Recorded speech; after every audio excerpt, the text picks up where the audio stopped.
Hey guys, I haven't posted anything in the last little while. I felt like showing you some creative stuff that I've been working on as of late, so here we go.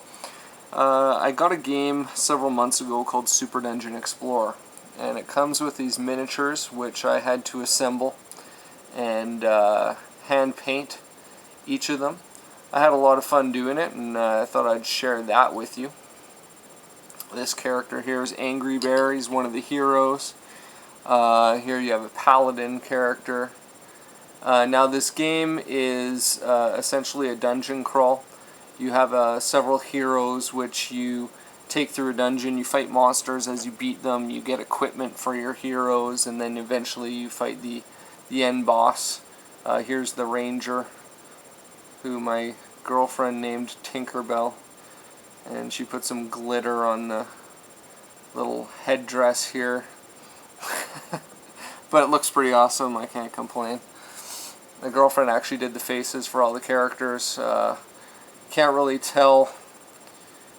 The eyes are amazing, the way she did the eyes.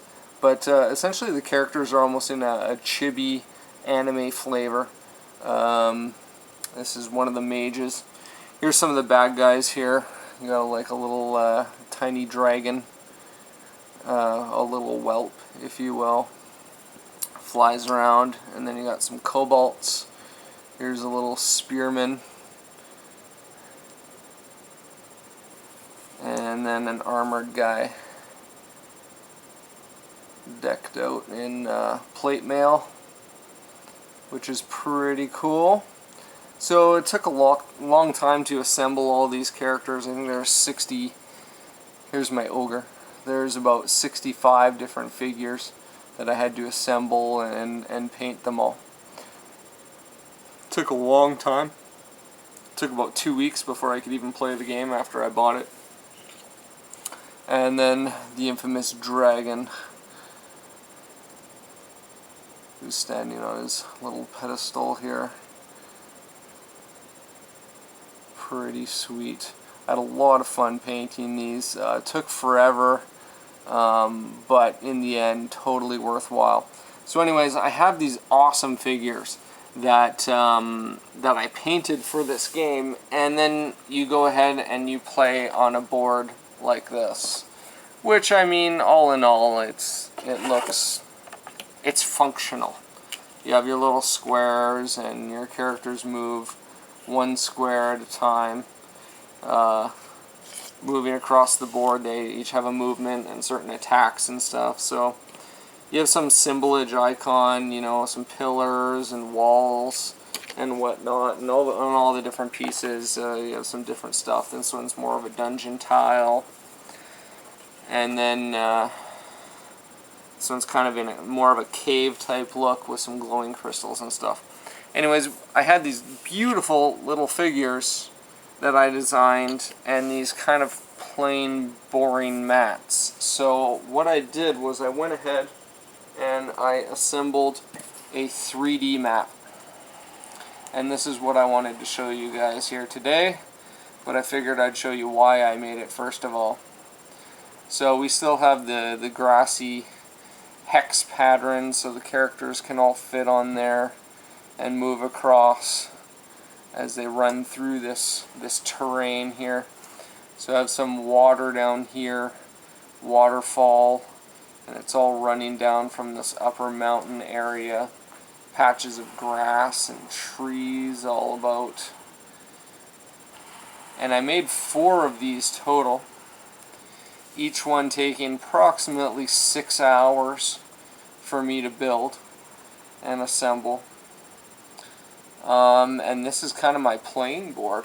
I'm just going to go ahead and grab another one here quickly. So here we have another piece, and if I slide this one over, they essentially can connect however you want them, and then people can jump from here up onto the next level and run around. So I can connect them any which way I want. So here's another little pool in here, And this is kind of like a cliff's edge with some ivy growing down and rocks. And then a tunnel path that they can all run through. And then a bridge up top. Again, each of these taking about 6 hours. I'm debating on doing a how-to video tutorial of how exactly I made these, because I'm looking to make a bunch more. But I'm going to have to get a bunch of you to kind of spur me forward in doing this and get me to make some more and do a tutorial on it. I'm just going to grab my other last two here. Sorry for the dead space. So here's another one. This one's more of a mountain terrain with some trees in there. You got the mountain face with all the rocks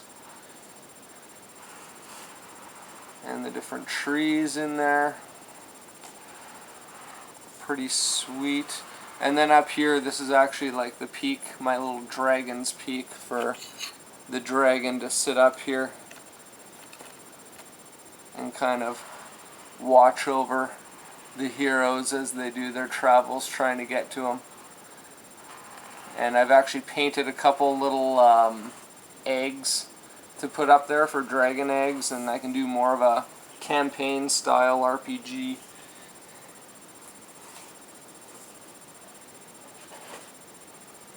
And lastly, we have this one, which has a bit of a fountain here with a statue that I put in there.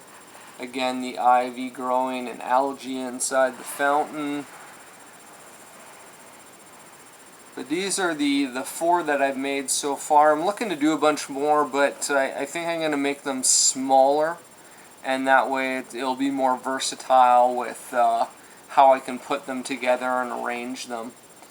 But yeah, that's all I wanted to show you guys. Again, if you guys kind of spur me on or want a tutorial video of how I did this so you can make one for your own game, go ahead and leave some comments, and I'll probably get around to it, hopefully sooner rather than later. Thanks a lot, guys. I hope you enjoyed this little clip of craftiness, and I'll talk to you soon.